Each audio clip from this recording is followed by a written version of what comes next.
is Lillian. And we've seen a lot of things online lately. So let's talk about it. La la la, let's talk about it. La la la, let's talk about it. La la la, let's talk about it. Let's talk about it!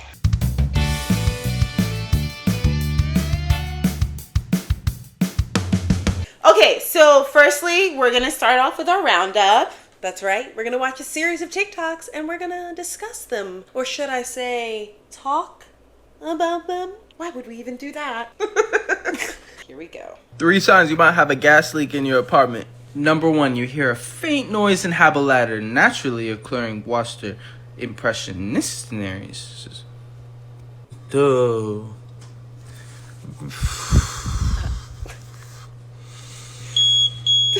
Please. The beep scared me. I was like, we need to get out. I think my favorite thing about this TikTok is how, you really think you're about to get, like, actual information. Yes. And then it's just like, oh, it's like meta. Yeah. He's like experiencing a gas leak. I thought he was going to make like a long form fart joke out of it too. So I don't know. I wasn't sure what was going to happen.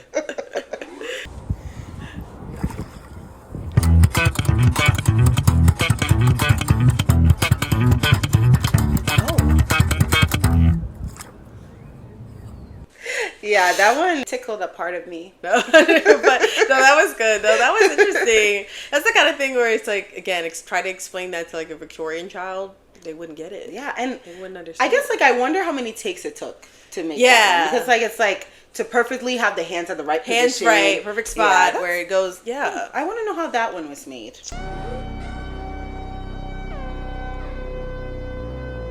help. We make that joke with my friend's Shih Tzu all the time because she also has boba eyes, we always say, and we're like, keep acting up. And we're gonna drink you. Keep acting up. My favorite thing is the animals with human names. Winston especially kills me. I'm like, that's a man. Yeah, that's a British man. It's with fine. I mean, my questionable cat's history. name is Peter, so. When I'm out of town, I be tripping, I be on one. Literally me right now. Yeah, like my favorite thing is to be like, oh, will I die alone? Am I just gonna fade away?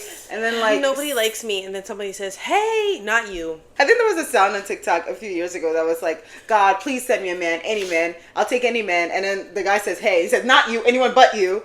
God, please send me a man. Do not invite me to board game night if you're not going to take the board game seriously. It's your turn.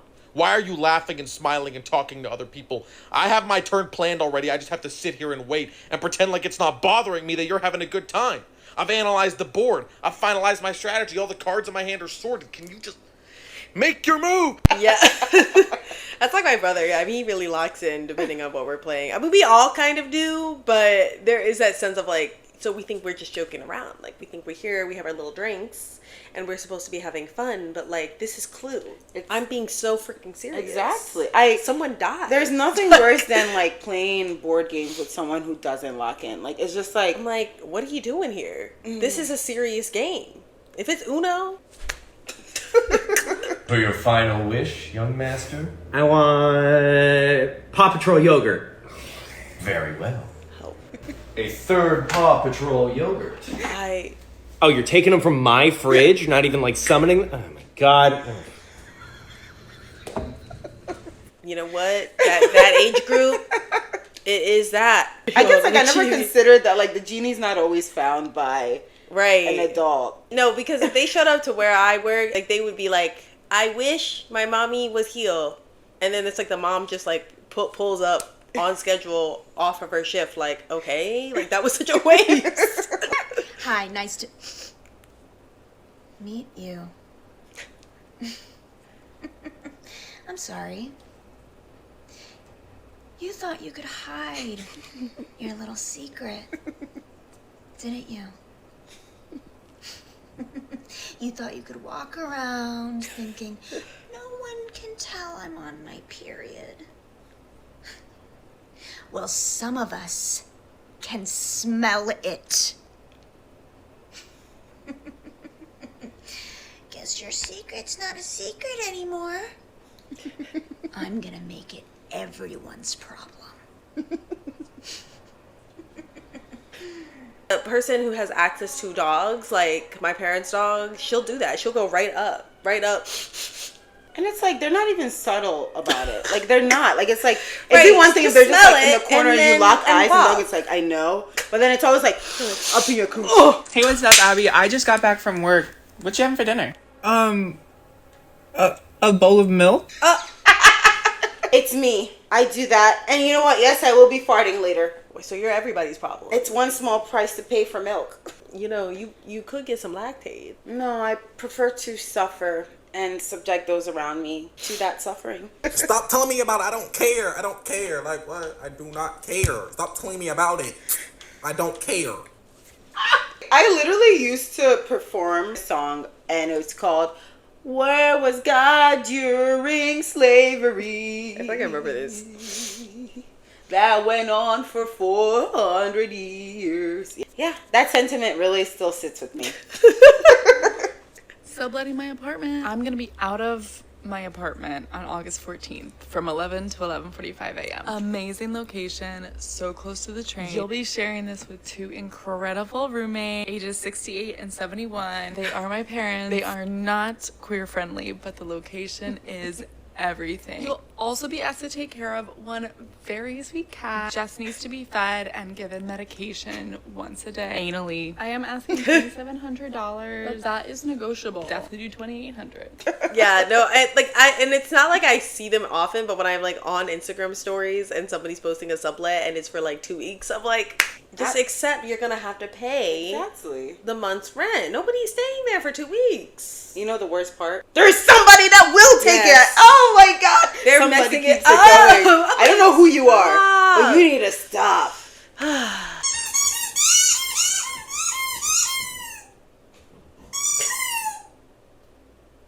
Oh.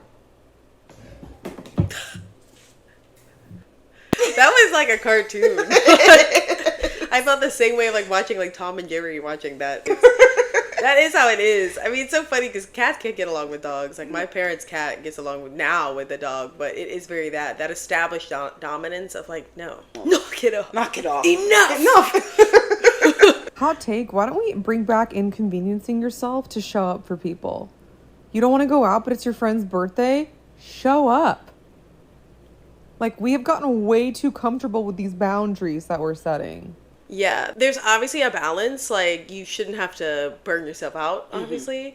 But I'm sorry. Like, if I'm running amok trying to, like, come into your things and support you and back you up as much as I can, and then you're just like, oh, no. It's like this whole culture of like, we don't owe anyone anything. And like, I don't know, sometimes you kind of do. You do You sometimes. kinda do. That's Yeah. kind of a part of it, a little bit. A little. Labubu Dubai Chocolate Matcha is just epic bacon finger mustache. Aragorn, Aragon, Oregano, Aragog. Everything in the world is exactly the same. The alphabet song and Twinkle Twinkle Little Star are the same. Hailey Bieber looks like Putin, Remy Ma and Jimin, Laura Dern, Bo Burnham, Fiona Apple, Ty Dolla $ign. Gogurt is just yogurt. Loewe, Leve, Luffy, Loopy, Lufa. Italian brain rot are just poorly photoshopped animals. Skibbity toilet is YouTube poop. Green peppers? Just immature red peppers. This panda is just a chow chow, dyed black. What I hate about you is actually what I hate the most in myself. Shark Tale is the Godfather, Mean Girls is Amadeus. This hand is your hand. Everything in the world is exactly the same.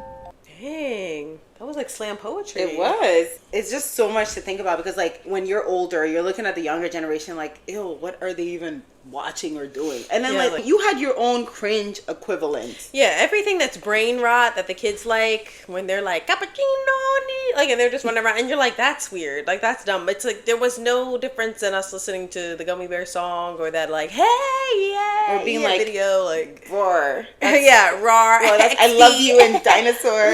You know, with our little hipster glasses, the really 3D. Like, who cares? That's why I'm very pro cringe now. It's all the same. Yeah. So yeah, as always, what is your favorite part of the roundup? No, low key, like more on the girl saying like show up for your people. Like, I just wanted to elaborate that nobody's saying that you have to like, you know, miss your your wedding to go to your friend's birthday. Like, nobody's saying that necessarily, but just like, you know, put some effort in, try to show up for your friends a little more often. I liked her take on that. I liked her take too. Nowadays, there's so many people that are talking about, we need a village, we need a community this, community that, buzzword of the century. But are you in community with people? Right. Like, you want community. When was the last time you serviced your community? Yeah, I love that moment as well. I think for me, my favorite moment was probably like the guy who's like lock in during the board games. I'm so sick and tired of going to parties and somebody brings a board game. Don't bring a board game to a party where you're not prepared to play out that game to its full capacity. Secondly, if there's a board game at a party and you agree to play, not reluctantly, like no one's setting you up, you agree to play, lock the fuck in. Lock in! Because why am I like taking this seriously? The person next to me is taking this seriously, but you're over there talking to the 3 other participants. Why are you here? What are you here? Especially if it's a team game. Like, if we have to be on a team, you need to like be code in name? it. Yes. Oh. You can't just be like, I'm like, then get out. Get out. Exactly. Because I'm trying to win. Yeah, it's serious. It's that deep. I don't care if you are just here to have fun. Some of us are here to win. Yeah. And it's about time somebody said it. All right, well, that was a fun roundup. On to the next.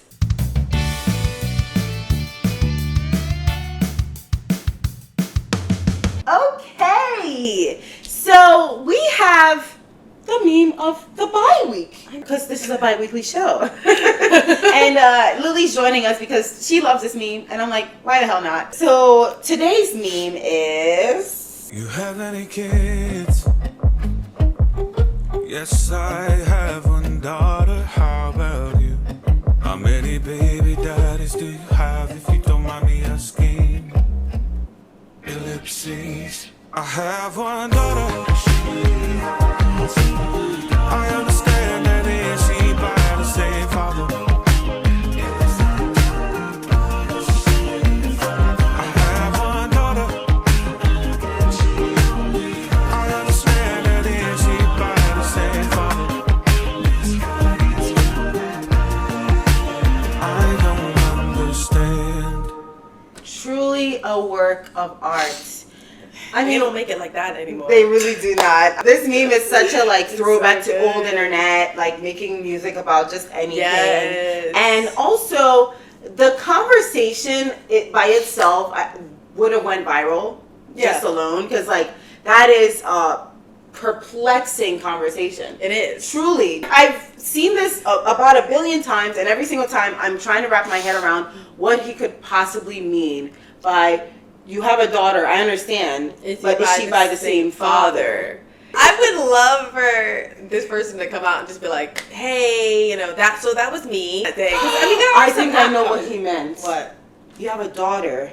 Is she by the same father in heaven? Oh. He was asking if her daughter was Christian. It's also just the artistry that he really put together in that piece. It's such a good soundbite. It's catchy. The ellipses is funny. It also carries so well into other videos of people having a conversation with what aren't you understanding?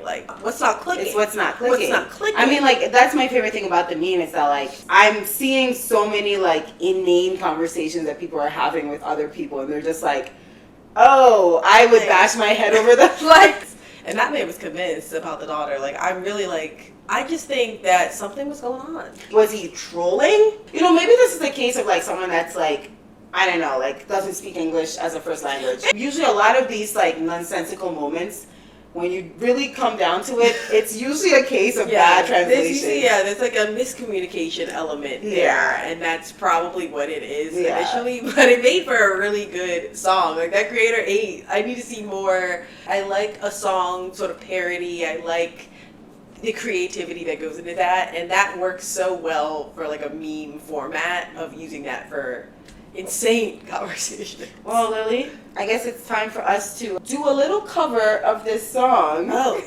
You have any kid? Yes, I have one daughter. How about you? How many baby daddies do you have, if you don't mind me asking? Ellipses. I have one daughter. I understand that is she by the same father. Same father, same father. I have one daughter. I understand that it's your mother, same mother. Same father, same father. I don't understand.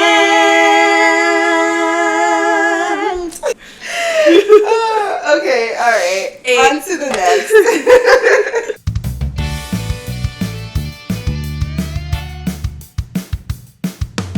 Alright, today we have a special new segment called The Main Character. So, this is a segment where we're going to talk about a person who's been trending, going viral per se, and they're our main character. So let's talk about it. Today's main character is... I fell in love with my psychiatrist, and he knew that, and he kept me for years as a patient until I was brave enough to leave him. I want to talk about it. Kendra, the woman who fell in love with her psychiatrist. Lily, can you give us a brief run through? Yes, so Kendra here, and she's made quite a few videos about it, but she is expressing that she fell in love with her psychiatrist and that he sort of kept her in this specific environment to perpetuate those feelings, and he hasn't dropped her as a patient, if you will. He's kept her as a patient and still talks to her and has sessions with her despite knowing this fact.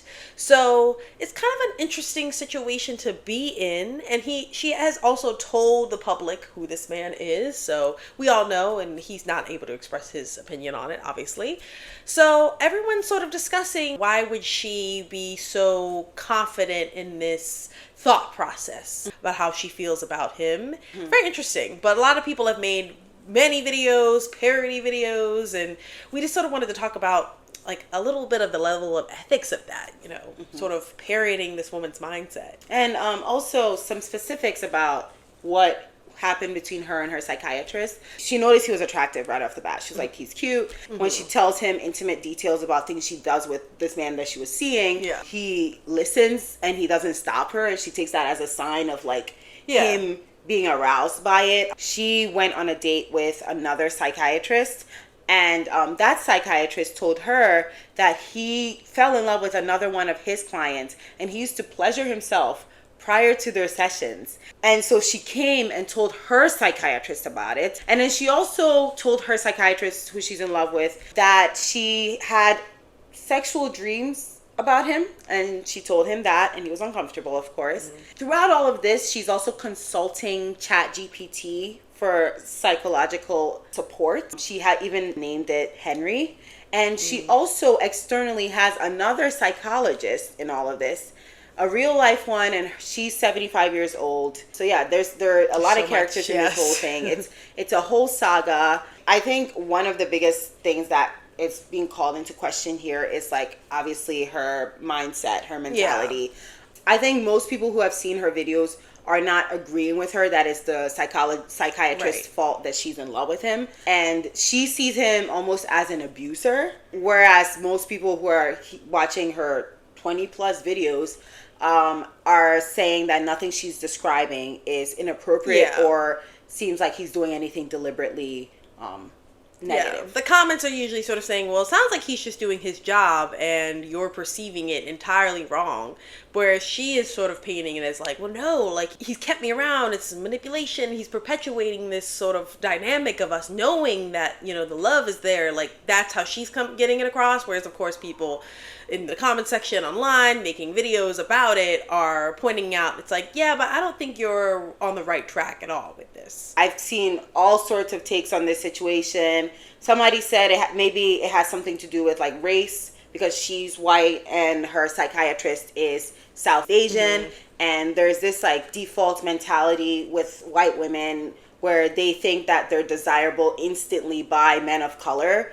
So somebody said that perhaps that's coming into play with that. Another person said that he's keeping her as a patient still, probably because he knows that like in his training, when people express that I am in love with you, you're supposed to sort of work them through those feelings. Yeah, that's fair. I mean, like when I come from the viewpoint of someone who's had to work like in the forefront of people, like in customer service, you're interacting with people, and you can see sometimes that happen even in short instances where you're just doing your job, you're interacting, you're being polite, and someone has now taken that a step to like, oh, I think, are you flirting with me? The reality of the situation is, again, it's his job to have a certain dynamic. Him saying like, see you next week, can't wait, I wouldn't necessarily perceive that as like, oh wow, he's into me because he's so excited to see me. I'm thinking, well, it's his job and he might genuinely enjoy his job and look forward to talking to me and helping me. That's more of where his maybe like happiness, euphoria would be coming from, and not, in a romantic, or sexual sense at all. But it seems like she's viewing it in that way, so a lot of people have something to say about it. It's also very like important to note that like she is using like AI throughout all of this, and which is feeding into her delusions. And she even brings up the AI in like sessions and with emails with him, things that the AI has said. And I think like, it calls into a really important, topic where it's like, what is the effect of AI on people's mental health? And this is like a very real case of like AI almost driving someone into a type of psychosis. It can, and AI is, naturally progressing in a way that's becoming very smart, like and more human-like to a certain degree, but it's not. And then people forget that, and then it can make them even more out of touch with reality. What has happened that we've gotten to this point that we're using it for therapy and almost friendship, and I don't know, it's very scary. It's very concerning. Very scary. And like I also think like in all of this, like there's a lot of discourse about her and this whole thing that's happening. I think there's also room for compassion. Yeah. Because like she's someone who's, clearly dealing with some mental health issues, whether she's aware of it or not. It's still important to engage with her with compassion. I saw some really unfortunate videos where even there was a parody video of her where someone in the parody video was a psychiatrist, it's like making fun of like mental health conditions, and it's like, this is not your chance to pile on people that are going through things right, because she mentally. can see these things. Like I think people kind of forget, it's like, somebody becomes a meme, but then they can see it. It's like they are able to access it and see it, and that's not helping them forward. Like she needs to be aided through it and not sort of just bullied and made fun of for it, because that's just not going to get her really anywhere. Bullying her is not going to make her understand magically what's going on. You know. It's just one of those situations where it's an unfortunate and uncomfortable situation, and I feel like the internet is not making this any better. No. Kendra, if you ever see this video, while we may not agree with you about what's happening, we hold a lot of space and compassion for you, and we hope that, you'll come to a point where you can see what everyone else is seeing. All right, well, that was our take on today's main character. On to the next. Yes.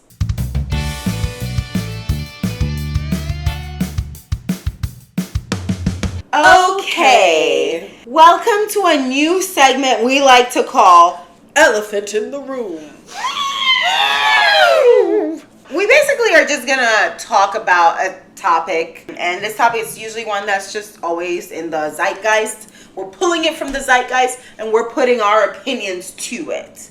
Let's get into it. Okay, so today's elephant in the room, gender reveals. I've seen so many things about it over the years.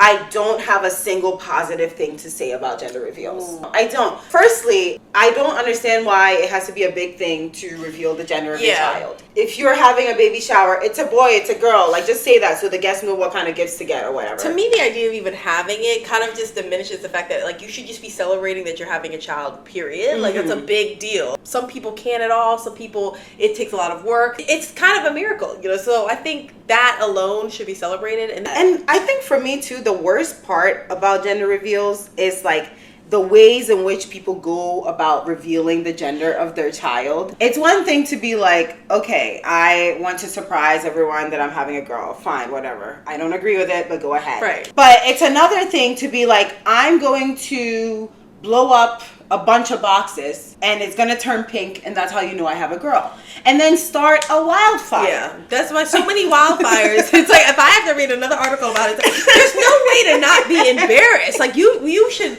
be in public hiding if it's revealed that that's how you started a fire. There's no coming back from that. I should never have to hear from you again. That was the most unnecessary way to completely wreak environmental havoc on everybody. Yeah, and it's like you don't have to have this like competition. Like the cake thing, cute. People will do they cup in a cake. I think that's a simple, harmless way. Yeah, they'll do like confetti, but like it's like really think about, does this need to be elaborate and a danger to society? Secondly, when people throw tantrums at these gender reveal parties, if you know that you're going to be upset if your child comes out a boy or a girl or whatever, maybe take that time to learn the gender early so you have enough time to process your disappointment. It's very embarrassing to watch these videos and a grown adult is having a tantrum because they're having a girl. Yeah, it's usually like the crash out of a dad or somebody, especially if it's like, oh, the third girl or whatever. He's losing his mind that he doesn't finally get his son.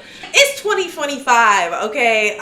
We shouldn't even be pressed about the gender, period. You think your child's gonna look back on that and care, like, wow, I'm so glad you guys celebrated that aspect of me. Like, no, that's the last thing they're gonna care about. Bring back embarrassment. Maybe you guys should keep a lot of these gender reveals to yourself. Yeah. Do something simple. Pop a balloon. And leave it at that. And leave it at that. Well, that's all we have to say about that for now.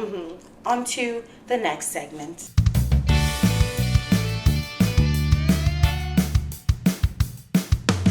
Well, that was quite the episode, wasn't it? It was. Well, just remember, time's a ticking. So keep talking. And now, an electric moment. There were bunnies that were jumping on a trampoline, and I just learned that they weren't real. If a bot can inhabit an unknowing rabbit, it might manufacture the way you made me feel. How do I know that the sky's really sunny? Sometimes it feels like your love is as real as an unknowing bunny.